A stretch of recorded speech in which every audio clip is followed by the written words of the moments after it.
ಕಡೂರು ನಿಲ್ದಾಣದ ಟ್ರೈನ್ನಲ್ಲಿ 2 ಕೆಜಿ ತೂಕದ ಗಾಂಜಾ ದೊರಕಿರುವ ಘಟನೆ ಸಂಭವಿಸಿದೆ.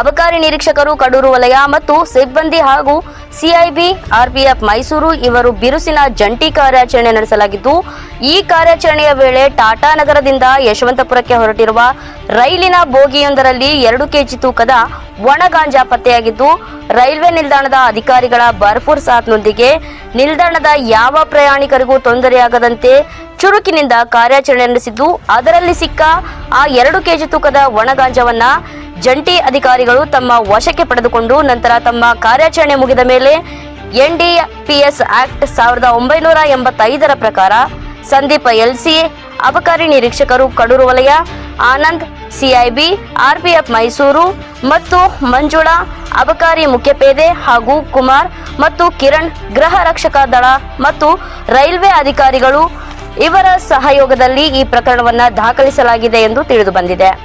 ಜಂಟಿ ಅಧಿಕಾರಿಗಳು ನಡೆಸಿದ ಈ ಒಂದು ಕಾರ್ಯಾಚರಣೆ ಇದೊಂದು ಅಭೂತಪೂರ್ವ ಕಾರ್ಯಾಚರಣೆಯಾಗಿದ್ದು, ಉತ್ತಮ ಸಮಾಜಕ್ಕಾಗಿ ಇನ್ನೂ ಇಂತಹ ಹಲವಾರು ಒಳ್ಳೆಯ ಕೆಲಸಗಳು ಇಂತಹ ಅಧಿಕಾರಿಗಳಿಂದ ಆಗಲಿ ಎಂಬುದು ನಮ್ಮ ಆಶಯ.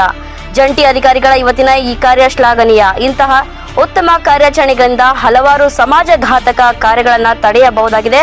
ಇಂತಹ ಒಳ್ಳೆಯ ಕಾರ್ಯಗಳು ಮುಂದುವರಿಯಲಿ ಎಂಬುದು ನಮ್ಮ ಆಶಯ.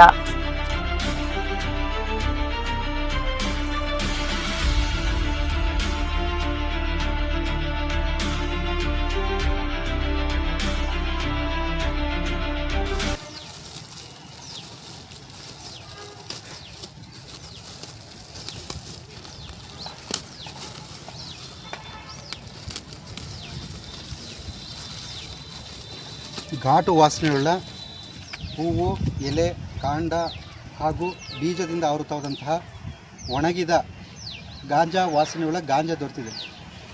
ಇದನ್ನು ಕೇಳಿದ್ರೆ ಯಾರು ವಾರಸುದಾರ ಇದ್ರ? ಯಾರು ಮುಂದೆ ಬರಲಿಲ್ಲ ಸರ್. ಯಾರು ವಾರಸುದಾರ ಇಲ್ಲೂ ಯಾರು ಪ್ಲಾಟ್ಫಾರ್ಮ್ನಲ್ಲಿ ಯಾರೂ ಇಲ್ಲ. ಈ ಕಡೆ ವಿಡಿಯೋ ಮಾಡಿ. ಸೊ ಹಾಗಾಗಿ ಇದು ಎಷ್ಟು ಕೆಜಿ ಇದೆ ಅಂತ ನಾವು ನಮ್ಮ ಹತ್ರ ಇರ್ತಕ್ಕಂಥ ವೇಯಿಂಗ್ ಮಿಷಿನ್ ತಂದಿದ್ದೀವಿ, ಅದರಲ್ಲಿ ಚೆಕ್ ಮಾಡ್ತಾ ಇದ್ದೀವಿ. ಈ ವೇಯಿಂಗ್ ಮಿಷಿನ್ SF 400 ಅಂತ ಹೇಳಿ ವೇಯಿಂಗ್ ಮಿಷಿನ್ ಇದು. ಇದರಲ್ಲಿ ಎಲೆಕ್ಟ್ರಾನಿಕ್ ವೇಯಿಂಗ್ ಮಾಡೋದು ಅದರ ಇದೆ. ಏನು ನೀವು ಮಾಡ್ತಾ ಇದ್ದೀರಿ?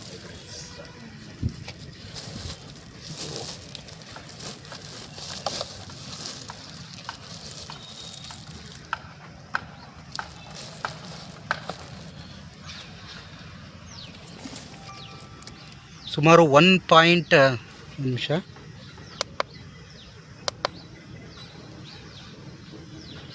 1930 ಗ್ರಾಮ್ ಅಪ್ರಾಕ್ಸಿಮೇಟ್ಲಿ, ಅಂದರೆ 1929 ಗ್ರಾಮ್, ಅಂದರೆ 1.929 kg ವಿತ್ ಕವರ್ ಸಮೇತ 1.92 kg.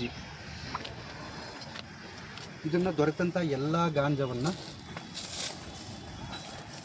ಸೈಡಿಗೆ ಇಟ್ಟಿದ್ದೀನಿ, ಜಪ್ತುಪಡಿಸ್ತಾ ಇದ್ದೀನಿ. ಹಾಗೆ